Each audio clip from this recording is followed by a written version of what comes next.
नियान जानवर की कहानी। प्यारे बच्चों, आज रात मैं तुम्हें वसंत महोत्सव के बारे में एक कहानी सुनाऊंगा।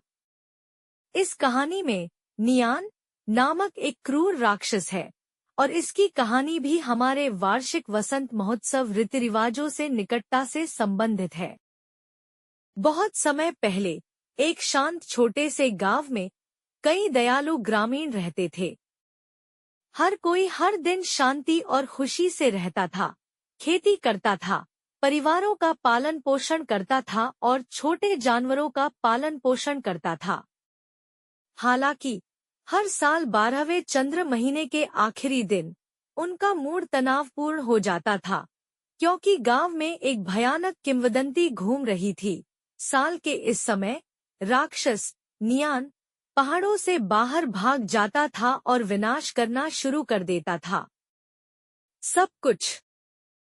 नियान एक बहुत ही क्रूर राक्षस है। यह एक विशाल कुत्ते की तरह खुरदरे बालों वाला है और इसके दांत इतने तेज हैं कि यह आसानी से शाखाओं को काट सकता है। हर साल केवल नए साल की पूर्व संध्या पर यह पहाड़ों से बाहर निकलेगा। इसे नष्ट करना पसंद है, विशेषकर गांव के जानवरों, भेड़, गाय, मुर्गियां, कुत्तों को खाना, और कभी-कभी यह लोगों को चोट भी पहुंचाता है। इसके आने से हर कोई डरता है और हर कोई घर में छिप जाएगा और बाहर निकलने की हिम्मत नहीं करेगा। हालांकि चाहे कुछ भी हो, यह हमेशा नए साल की पूर्व संध्या पर दिखाई देता है, जिससे ग्रामीण घबरा जाते हैं और हर बार शांति से सो नहीं पाते हैं। एक बार सर्दी की एक ठंडी रात में वादे के मुताबिक नया साल आ गया। जैसे ही वह गांव के किनारे पर दिखाई दी, उसकी आंखें दो आग के गोले की तरह थीं, जो गांव वालों के घरों की ओर देख रही थी। वह तेजी से आंगन में घुस गया, आंगन की सभी मुर्गियों और भेड़ों को पकड़ लिया, अपना खूनी मुंह खोला और उन्हें खाने के लिए तैयार हो गया। जब ग्रामीणों ने बाहर शोर सुना, तो वे डर गए और हिलने से कतराए। लेकिन इस समय एक स्मार्ट बच्चे को अचानक एक तरीका सूझा। उसने सभी से कहा, मैंने सुना है कि नियान लाल आग और ध्वनि से सबसे ज्यादा डरता है, इसलिए ग्रामीणों ने तुरंत कार्रवाई की। सबसे पहले सभी ने घर पर लाल कपड़ा और लाल कागज निकाला और इसे दरवाजे, खिड़कियों और यहाँ तक कि दीवारों पर चिपका दिया। फिर सभी ने एक एक करके घर पर लालटेनें जलाईं और घर दिन की तरह ही जगमगा उठा। कुछ माता पिता ने आग जलाना शुरू कर दिया और आग ने पूरे गांव को जला दिया। सबसे महत्वपूर्ण बात यह है कि हर कोई पटाखों के साथ तैयार है। जैसे ही पटाखों की तेज आवाज पूरे गांव में गूंजने लगी, आग की रोशनी और आवाज गड़गड़ाहट की तरह आपस में जुड़ गए। जैसा कि अपेक्षित था, नया साल आ गया है। इसने गांव में लाल सजावट देखी, तेज रोशनी देखी और पटाखों की तेज आवाज सुनी।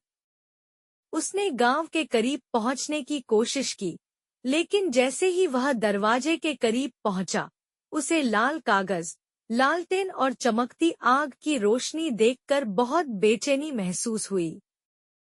जब उसने पटाखों की आवाज सुनी तो वह डर गया और आगे बढ़ने की हिम्मत नहीं की। नियान ने उन लाल चीजों से बचना शुरू कर दिया। उसने उसके चारों ओर जाने की कोशिश की, लेकिन अधिक पटाखे और रोशनी से टकराने लगा। वह इतना भयभीत हो गया था कि वह दूर दूर तक भागता रहा और अंत में वापस पहाड़ों की ओर भाग गया। ग्रामीणों ने राहत की सांस ली। जब उन्होंने नियान को भागते देखा तो सभी लोग अपने घरों से बाहर निकले और खुशी मनाई। यह पता चला कि प्राचीन राक्षस उनसे डर गया था। उस दिन से गांव के प्रत्येक परिवार ने इस पद्धति का पालन करना शुरू कर दिया और हर साल वसंत महोत्सव के दौरान लाल सजावट तैयार की, लालटेन जलाई और पटाखे छोड़े। इस तरह नियान कभी भी उन्हें फिर से चोट पहुंचाने के लिए सामने आने की हिम्मत नहीं करता। 12वें चंद्र माह के आखिरी दिन हर घर नए साल की शाम के खाने की तैयारी में व्यस्त होगा। गांव में रोशनी होगी और हवा सुगंधित गंध से भर जाएगी। हर बच्चा नए साल का स्वागत करने के लिए आतिशबाजी देखने और पटाखे छोड़ने के लिए इंतजार नहीं कर सकता। सबसे महत्वपूर्ण बात यह है कि अब कोई भी नियान से नहीं डरता, क्योंकि वे जानते हैं कि जब तक वे एकजुट होकर बहादुरी से इसका सामना करते हैं, वे किसी भी कठिनाई को दूर कर सकते हैं। इसलिए जब भी वसंत महोत्सव आएगा, हम उस प्राचीन कहानी और ग्रामीणों की चतुर विधियों को याद करेंगे। हर साल हम अपने परिवार के साथ नए साल का स्वागत करने के लिए इस दिन को मनाते हैं। शुभ रात्रि प्यारे बच्चों, मुझे आशा है कि आप अपने मीठे सपनों में वसंत महोत्सव की खुशी और गर्मी को महसूस कर सकते हैं और एक अच्छा सपना देख सकते हैं।